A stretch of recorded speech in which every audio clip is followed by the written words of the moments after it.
Good morning, Ohana.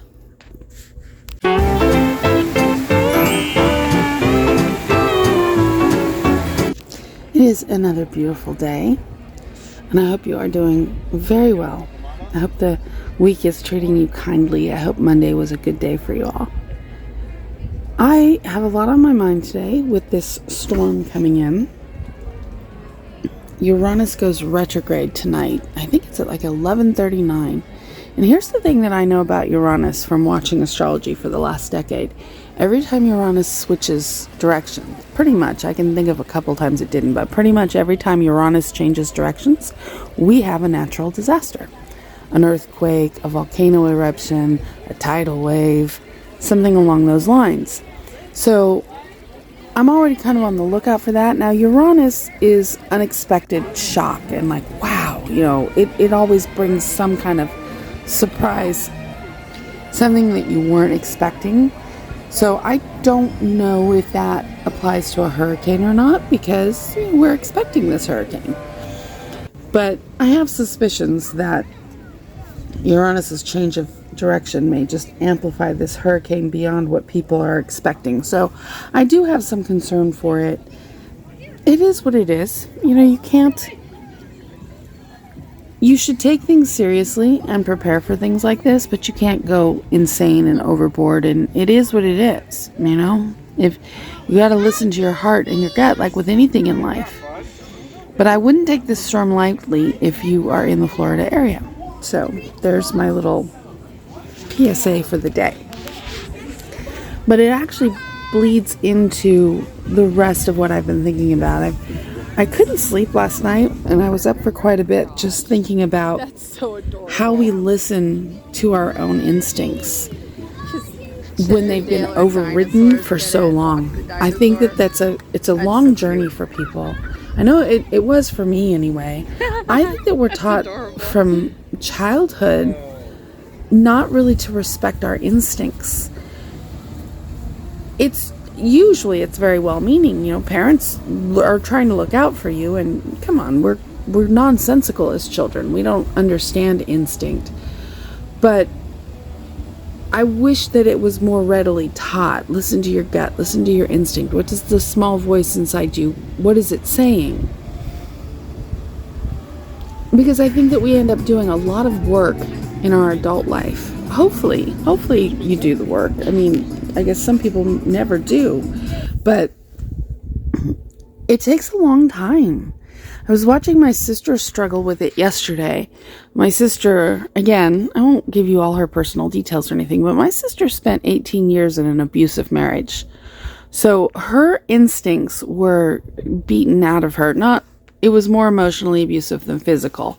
So I don't mean that literally, but, she's at a point where she's been out of that marriage now for quite a little while, but she still has a lot of damage to go through. A lot of her listening to her instincts. She wants to do this thing where I just tell her what to do and she'll just do it. And we're working through that. And I understand it. I understand where it comes from. But I just want to encourage you. Do the work that you need to do wherever you are with your instincts, with your gut, your small voice. Do the work you need to do to hone that, to pay attention to it. Start in small ways. Step out in small ways, in something that's not life-threatening or life-altering. But check it out. How good is your gut instinct? I've watched Amy go on that journey over the last 6 years as well. She has a really good gut instinct, but it's been really fun and interesting to watch her grow in it and trust it. It's harder to see on yourself, but watching, my sister and Amy and Ari, my backup band, Amy and Ari, watching them, practice this skill has been, I don't even know what word to use. I've appreciated being able to be a part of that journey with them and to watch it from the outside, because I know what it's like for me on the inside, but it's been interesting to watch other people do that from the outside. It's important we're given that intuition for a reason, and it's in most of us, by the time we hit adulthood, it's so desensitized and so out of sync. And we are so good at running on our logic and letting our brains decide for us. But I don't believe that that's how God meant us to be. I think that our brains are supposed to aid our hearts, aid our intuition, the thing that we know we're supposed to do. We talk about it all the time, right? Our dreams. I think that our brain is supposed to aid our hearts in getting to its destination. But what seems to happen is our brains stop our heart and comes in this, defensive place. Like, let me take care of you. That's a dumb idea. Especially like, I think the best example of that is when you've had a heartbreak. You've been married and it didn't go well, or you've been in any relationship, any romantic relationship, it doesn't go well, and you're like, okay, I'm done. I'm not listening to my heart ever again. My head can be in charge. I know I did this. I absolutely did this, particularly after my last relationship. I'm like, yeah, you know what, heart, you're done. You're not going to be in charge of anything anymore. And I understand why I made that decision, but it's been a lot of work to undo it, because it's not our natural state. It's not how we're intended to go through this life. Yes, risking your heart is scary, but I don't think that you're ever going to experience life in its truest form and your life in its truest form if you don't free your heart, which goes back to freeing your intuition, freeing your gut, freeing your sense of knowing.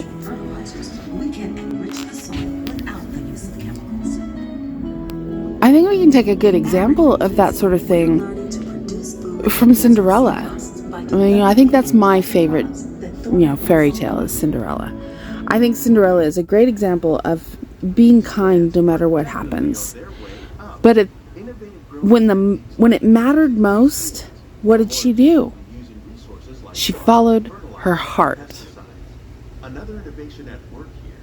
Nobody in their right mind in that situation would have gone to the ball. You know what I mean? She was living in a scary situation with people who were cruel to her, and yet people on who she depended. She didn't have a place of her own to live. She couldn't go get a job at the 7-Eleven or the Walmart and, make it up as she went. She was dependent on these people. It was her livelihood she risked that night. But her heart knew. Her heart knew. And yeah, sure, you could say, and for her it worked out, or it was a fairy tale, or whatever. I truly believe when we follow our hearts, it works out. It just does. I think that's hardwired into the universe. When we follow our hearts, it works out. Some of our best ideas have been inspired by nature. You might ask why it even matters. Because playing it safe, that can be a valid life technique. I've done that. For me, and this is my opinion, this is how I see things, I just think that when we play it safe, that doesn't get us where we want to be. I fall into that category of people that believe that we came here with, a plan made up, from the other side, from whatever heaven looks like, whatever the ethereal realms look like. I align with the thought or the idea that we had it planned out when we came down here. And I trust that version of me a little bit more than I trust this version of me. I feel like we came here for things, and if we play it safe, we're not going to get there, And I've done both. I've played it safe, and there's a time and a place for it. There absolutely is. When you're healing, particularly, you put up all of the barbed wire around your heart, around your life, and you play it safe so that you have a safe space to do the healing work. Absolutely. I think another place to play it safe is when you have young children and you're raising your babies. you don't want to be necessarily going out on wild risks. You want to be focused on your children, on parenting, on raising these beautiful babies up. Absolutely. There are places and times where playing it safe is the correct answer. But largely, I think when we protect ourselves, we cheat ourselves. I'm not saying go out there and take wild, stupid risks. I'm saying listen to your gut and take the risks that you feel are appropriate for you, that you know you're supposed to take. Those leaps of faith, that's how we grow. You know, the biggest leap of faith I took, obviously, if you know me, you know, is when I moved to Florida. Literally, like, on a 2-week turnaround, I heard God say to me, get a suitcase, get a ticket for the next flight out, and go, and don't look back. And that's what I did. $400 in a suitcase later, I'm in Florida. I pretty much know no one. And I lived in a hotel for 5 years. But you know what? It's the best move I ever made. Terrifying. Absolutely. I look back at it and I just sometimes don't even know how I was that brave. I credit my youngest kid quite a bit, though, for it, because, you know, we were in a bad situation. My life had imploded. Things were bad. And I was starting to chicken out because I couldn't bring my kids with me. And they were older teenagers at that time, so I wasn't leaving, you know, 5-year-olds. But still, the thought of leaving them behind, I didn't think I could do it. And my youngest kid looked at me and said, you have to go, because if you don't get out, none of us get out. And I saw it in the eyes, you know. He was right, and I had to go. And I credit him for that. I really do. And here we are, you know, a decade later, and it's all good. So sometimes we're asked to do very scary things, take very big risks, very big leaps of faith. I think in part it depends on, you know, how you've been living in general. My life had gotten to a really bad place because I hadn't been listening to my instincts. Not at all. I will tell you that 1,000,000%. I was playing it, you know, quote unquote smart. I was listening to my brain. I was listening to my fears. And it got me to a very dark, very bad place. So I had to do this huge leap of faith to get out. And it's not always that, you know, and that's what I'm trying to say here. It's like, I would encourage you today, listen to that little voice. What is it asking you to do? What's something small that you could step out on that wouldn't alter your life too much, but that would gain you a little bit of confidence in listening to your instinct? You know, do you need to take a little bit better care of yourself? Do you need to take a different road home from work? Do you need to make a call to somebody or send a text message to somebody that you've been thinking about a lot? There's so many ways that voice will nag at you, and you know that those are the right moves for you. So again, as always, I hope this made some sense. I hope that it gave you some encouragement. I love you so much, and I appreciate you so much. And I just want the best for all of us. I want us to live our dreams. I want us to live in love. I want us to change the world together. And I truly believe that this is how we do it. Our individual choices that we make that raise our vibrations, that put us in better places. And if we have the majority of the population living their best lives, living from their heart space, living in love, putting good things into the world, how does the world not change? How does it not ascend? How does it not shift? You know? So again, I love you very much. And thank you for listening to me. And I hope you have a glorious and blessed day.